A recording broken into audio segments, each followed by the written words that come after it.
think of places you'd want to take the 650 horsepower Chevrolet Camaro ZL1, what comes to mind? Perhaps a drag strip, where you could verify Chevrolet's claimed 3.5 second 0 to 60 mph and 11.4 second quarter-mile times. Maybe a road course such as Willow Springs, where we first drove the hardtop. How about 500 miles of relentlessly straight interstate? Well, as you may have guessed, one of these is not like the others, and it happened to be the choice of Chevrolet. To try out the current range-topping Camaro's drop-top iteration, Chevy organized a road trip from Charlotte, North Carolina, down to Daytona, Florida, in time for the 500. Which is great, but we only had a single day to make the 500-mile trip before the cars were shipped out. That meant we didn't really have time to, in the words of Chevrolet's marketing department, find new roads.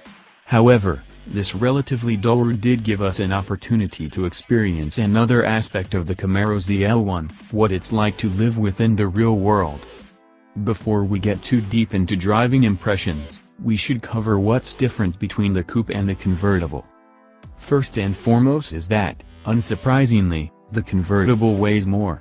The drop-top has about an extra 200 pounds of weight thanks to the standard chassis reinforcements found on every other convertible in the Camaro lineup plus the top mechanism itself. The convertible has a different rear wing, too. It uses the unit on the standard SS. One of the key reasons for this is that the SS wing has an embedded antenna, which is necessary since there was no good place on the soft top to install an antenna. The convertible also loses the coupe's fancy electronically controlled limited slip differential. Instead it makes do with a mechanical unit. Finally, the suspension has been slightly retuned for the extra weight, and the performance data recorder is not available. Though the option is nice, this is an understandable omission, since not many convertible owners take their cars to the track. The rest of the package matches the coupe. The front fenders are the wide versions to accommodate the 285mm front tires stopped by 6-piston Brembo brakes.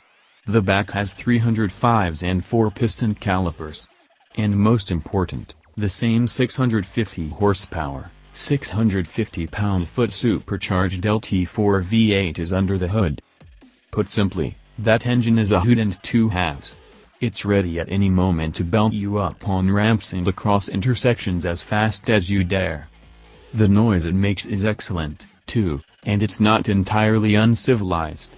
In the quietest setting, which is the default for the touring drive mode and selectable in the infotainment menus, the exhaust is kept quiet, with just a bit of burble reaching your ears, as well as a faint whine from the supercharger. Crank up the revs and that mellow rumbling turns into a hearty, eager bark that overpowers any other nearby sound. It isn't deafening, but will certainly announce your presence to anyone within a quarter mile. The top keeps noise to a minimum, but in 18 seconds you can drop it so you can hear the full glory of the exhaust note. The engine isn't exactly frugal, though.